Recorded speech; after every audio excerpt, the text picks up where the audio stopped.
안녕하세요. 김병호입니다.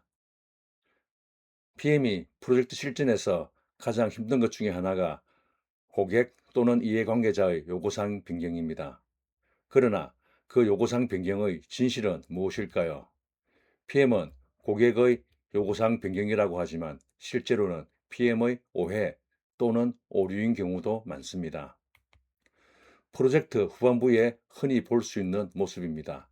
고객은 계약서에 있는 내용이라고 주장하고 프로젝트 팀은 계약 범위에 없는 신규 요구사항이라고 주장하는 것입니다. 누가 맞을까요? 이에 대해서 살펴보겠습니다.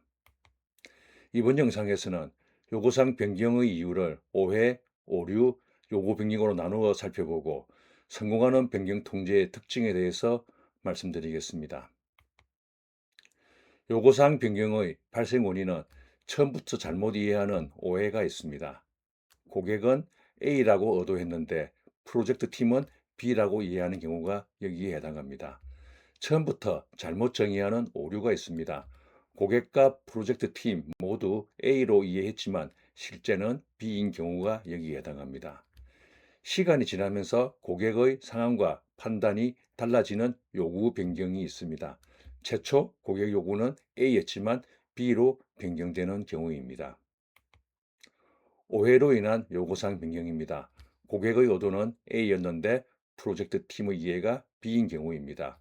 이와 같이 오해가 발생하는 이유는 용어를 다르게 이해하는 것이기 때문입니다.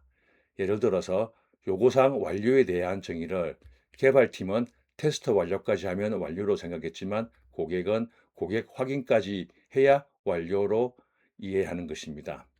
또는 요구사항의 배경과 목적이 전달되지 않을 때 프로젝트 팀이 오해가 발생하기 쉽습니다.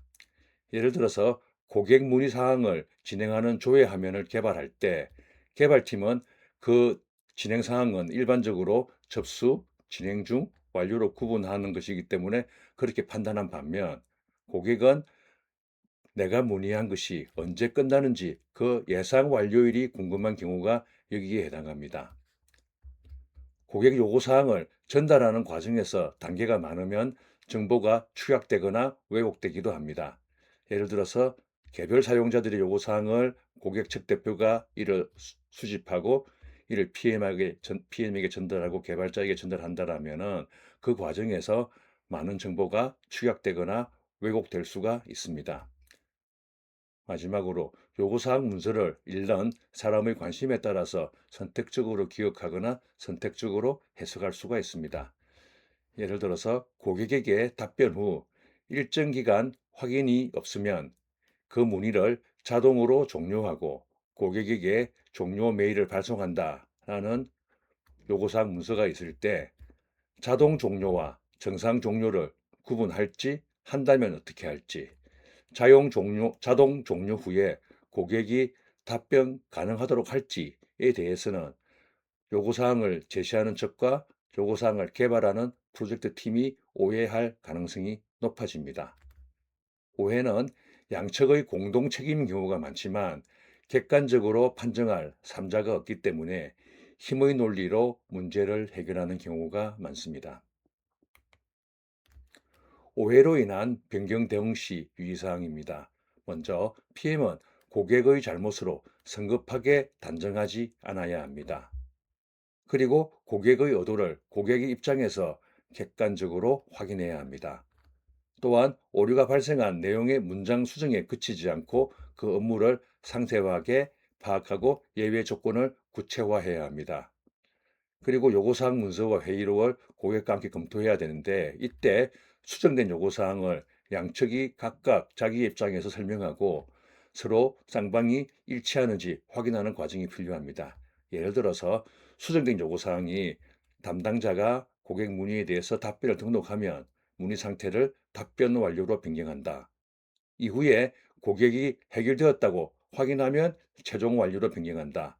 고객이 3영업일 동안 확인하지 않으면 고객에게 알림을 보낸다라는 요구사항이 있을 때 고객 지원팀이 설명할 때는 고객이 문제가 해결되었다고 동의하거나 답변 후 3영업일이 경과하면 그때 문의가 완료됩니다. 라고 설명했고 프로젝트 팀은 고객이 3영업일 동안 확인하지 않으면 알림만 발송하는 것으로 이해했습니다. 라고 설명했다라면은 고객 지원팀은 답변 등록 후에 3영업일 이후에 자동 완료하는 것으로 생각했지만 프로젝트 팀은 이와 달리 알림만 발송하는 것으로 잘못 이해한 것을 확인하고 이를 수정할 수 있습니다. 오류로 인한 요구사항 변경입니다. 양측이 A로 합의했지만 실제로 필요한 요구사항은 B인 경우입니다.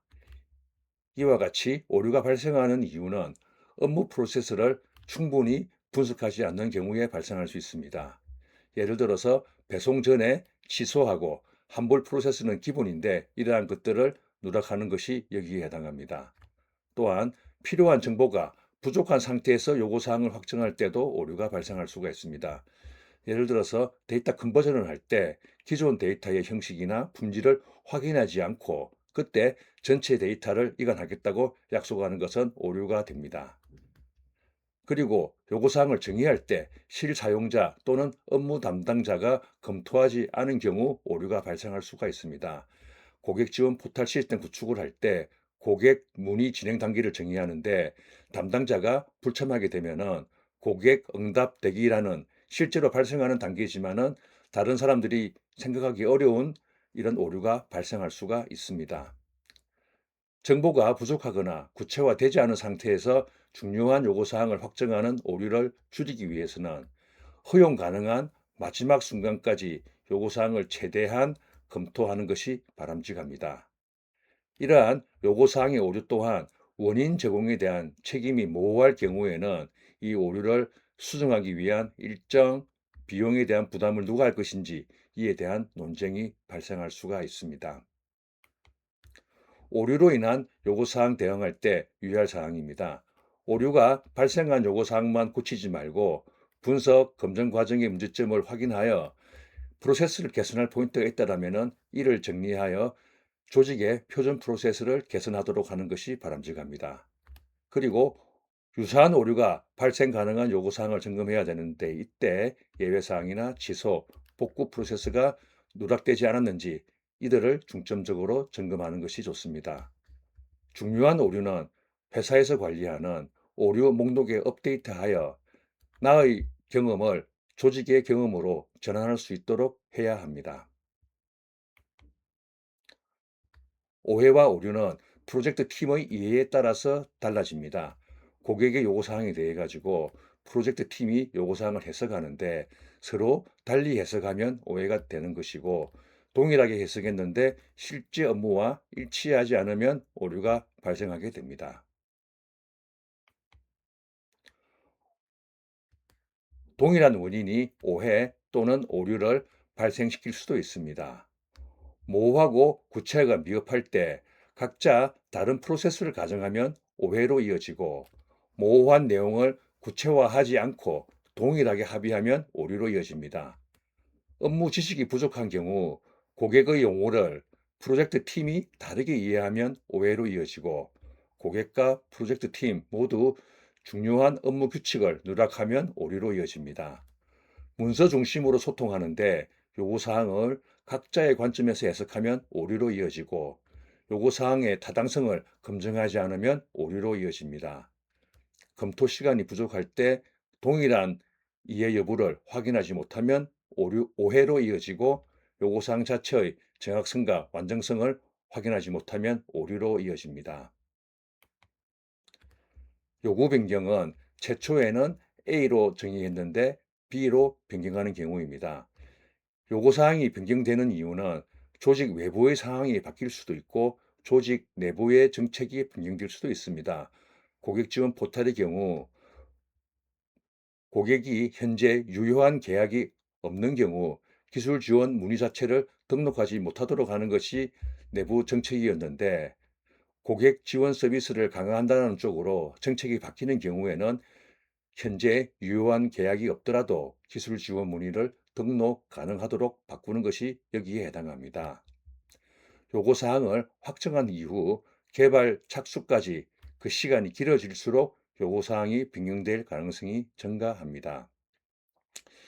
시간에 강한 것은 없습니다. 요구사항을 확정하고 그것을 개발하고 릴리즈하는 요 시간이 길면 길수록 요구사항의 변경 가능성은 높아집니다. 요구 변경에 대해서는 프로젝트 팀이 변경을 객관적으로 입증할 수 있어야 합니다. 고객이 변경을 인정하지 않으면 변경을 입증하기 어렵기 때문입니다. 무엇보다 오해나 오류로 인한 변경을 고객의 요구 변경으로 인식하지 않도록 해야 합니다. 요구 사항의 변경과 원인을 정확하게 이해하는 것은 올바른 변경 통제의 출발점이 됩니다. 사용하는 용어의 의미가 다르거나 요구 사항의 배경이나 목적에 대해서 공감대가 미흡하면 오해가 발생할 가능성이 높아집니다. 업무 프로세스에 대한 분석이 미흡하고 정보가 부정확하고 부족한 상태에서 의사결정을 하게 되면 오류가 발생할 가능성이 높아집니다. 요구사항을 빠르게 확정하거나 내부 및 외부 환경이 변화하는 경우 요구 변경이 발생할 가능성이 높아집니다. 오해의 변경을 줄이기 위해서는 인수 기준을 명확하게 정의하고 대면 소통을 강화하는 것이 바람직합니다. 오류로 인한 요구 변경을 줄이기 위해서는 실제 업무 담당자가 참가하여 요구 사항을 정의하고 예외 사항에 대한 검증을 강화해야 합니다. 요구 변경을 줄이려면 짧은 구현 주기를 가져가고 중간 결과물을 확인하여 요구 변경이 발생하더라도 그 시기를 빨리 하는 것이 중요합니다. 그리고 요구 변경을 결정하는 데 있어 가지고 다툼이 없도록 그 의사결정 근거를 기록하는 것이 중요합니다. 요구 변경을 최소화하는 방안입니다. 요구사항 도출 과정에서 반복적인 대면 소통 실시가 중요합니다. 모든 요구사항을 반복적으로 하는 것은 비효율적일 수가 있지만 중요한 요구사항에 대해서는 다이아몬드 채굴하듯이 요구사항을 반복적으로 협의하고 정지하는 것이 중요합니다. 특히 중요한 이해관계자의 요구사항 검토에 공을 들여야 합니다. 작은 범위로 자주 검토받을수록 요구사항 변경의 가능성과 변경 시 영향력이 줄어듭니다. 또한 중요한 이해관계자는 사전에 개별로 검토한 이후 이슈가 있다면 공동 리뷰에서 상충되는 의견을 조정해야 되는데 이와 같이 개별로 이해관계자 검토를 받는 것은 필요할 경우에 한정하여 적용하는 것이 바람직합니다. 중요한 이해관계자와의 소통은 프로젝트 종료 시점에 만기가 도래하는 적금과 같습니다. 왜냐하면 중요한 이해관계자들의 요구사항이 정확하게 반영되었다면 상대적으로 덜 중요한 요구사항에 대해서는 종료 시점에서 미흡하더라도 협상이 가능하기 때문입니다.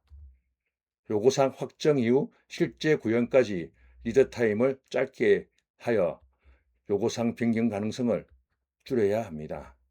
그리고 인수 기준은 검증 가능한 수준으로 정의하여 요구 변경을 최소화하도록 해야 합니다.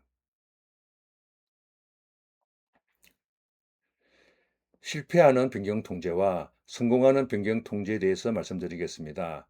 감정적으로 상대방의 기책을 논쟁하는 상황까지 도달했다면 이미 실패하는 변경 통제가 됩니다. 각각에 대해서 살펴보겠습니다. 변경에 대한 인식 관점에서는 실패하는 변경 통제에서는 변경을 원가 증가 일정 지연으로 인식합니다. 반면 성공하는 변경 통제에서는 변경을 가치와 제약 조건을 재조정하는 의사결정을 하는 타임으로 인식합니다. PM의 실행 항목으로서는 변경 전후 가치 분석 결과를 이해관계자와 공유하는 것입니다. 관심사항 측면에서는 실패하는 변경 통제에서는 누가 잘못했는가 그 책임을 묻는 과거에 집착합니다. 반면 성공하는 변경 통제에서는 그 변경으로 어떤 영향이 있는가 미래에 집중합니다. PM의 실행 항목으로서는 요구사항 변경이 일정, 비용, 품질에 미치는 영향력을 분석하고 이 결과를 이해관계자와 공유해야 합니다. 변경 원인을 이해하는 측면에서는 실패하는 변경 통제에서는 원인에 대한 구분 없이 동일하게 처리하려고 합니다. 그러나 성공하는 변경 통제에서는 오해, 오류, 요구 변경으로 구분하여 각각의 변경 요청 유형에 따라서 대응 전략을 적용하게 됩니다. 에스컬레이션 측면에서는 실패하는 변경 통제에서는 실무자 선에서 가급적이면 모든 것을 해결하려고 하기 때문에 불필요한 감정 소모가 많이 이루어집니다. 반면 성공하는 변경 통제에서는 적절한 의사결정 레벨로 전환하여 PM은 그 의사결정 권한에 맞게 에스컬레이션 해야 합니다.